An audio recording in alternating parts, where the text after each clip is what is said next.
Right.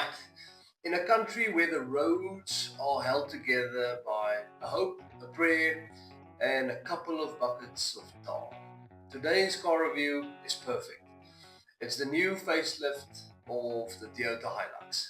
Now, Toyota finally gave this old legend a new face and a couple of interior designs as well, which we're hoping it fixed a little bit of problems. So let's see, is it actually better, or is it still the same old Hilux that's tough but boring?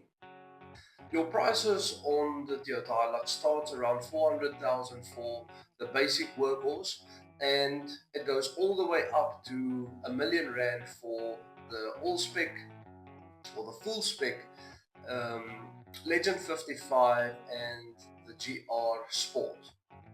Now we all know that this Bakkie has been South Africa's favorite thing for years and decades almost. For farmers, for builders, for the tough guys that goes away on weekends with their little machines and their toys. It's simply for good reason, because it just doesn't break and it handles everything. So we decided to go and find out for ourselves. So we drove the popular 2.8 double cab 4x4. It's still the same strong 2.8 diesel engine with 150 kilowatts and 500 Newton meter torque. And on the higher spec ones, some of the versions now have a small mild hybrid system to help it feel a little bit more smoother. And the power behind it comes on quite nicely and early.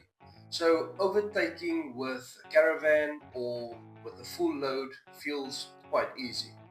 And it can still tow a massive 3.5 tons at the back. And what I really noticed is how much better it actually drives. The steering has a new electric power steering, which makes it feel easier and lighter to use. The suspension is also new, and it handles much better our terrible roads and the bumpy gravel roads that we'll be driving on. And when we climbed inside, I thought, wow, finally there's change. Light at the end of the tunnel, so to speak. This was the biggest change. You get on the inside a big 12.3-inch screen, digital cluster. The seats are much nicer. It has support, lumbar support, proper side buttons, electric buttons.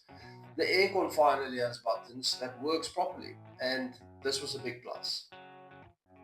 And compared to its rivals, the whole cabin finally felt more modern and a little bit bigger.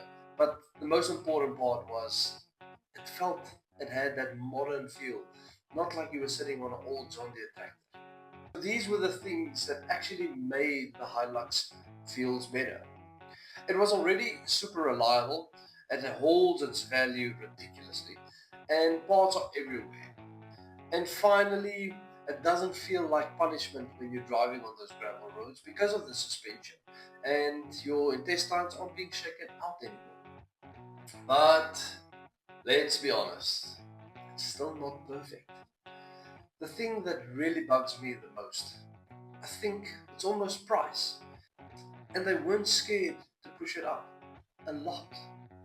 You're now paying proper premium money for a Bakkie that still has spring leaves at the back. And at the end of the day, it's still going to be your Opa's workhorse. So the question everyone asks me is, who should actually buy this one? And we came to the conclusion it's still the same people.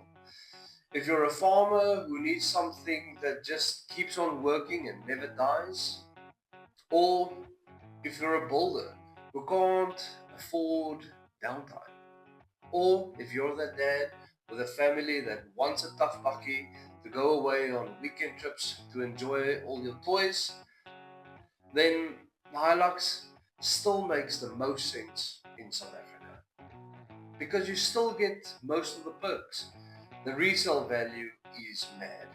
Parts are cheap and it's easy to find.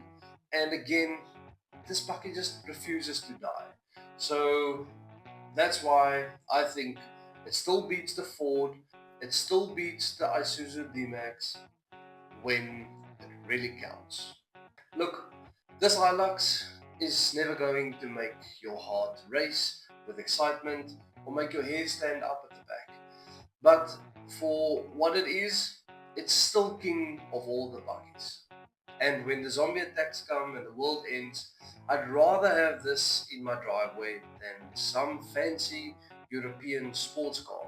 Because when all the roads turns into gravel, when the ANC decides finally, you know what, we really don't care anymore, and the nearest petrol station is going to be Zimbabwe, then I would rather have this because it's still gonna get me home, and I'm gonna be the one at home, still having a nice braai, enjoying my beer, while you're the one crying in your driveway. So, go buy a Hilux or don't. But don't come crying to me when that new Chinese Bakkie is broken down with all those new electric gremlins, because the person that you're phoning is probably going to rock up there with the Hilux towing you back home. So, join us next week. We are going to review probably one of these Chinese Bakkies. So if you like the video, go and like it, subscribe to us, and if you're looking for a car, go to dryv.co.za. It's a smarter way to buy.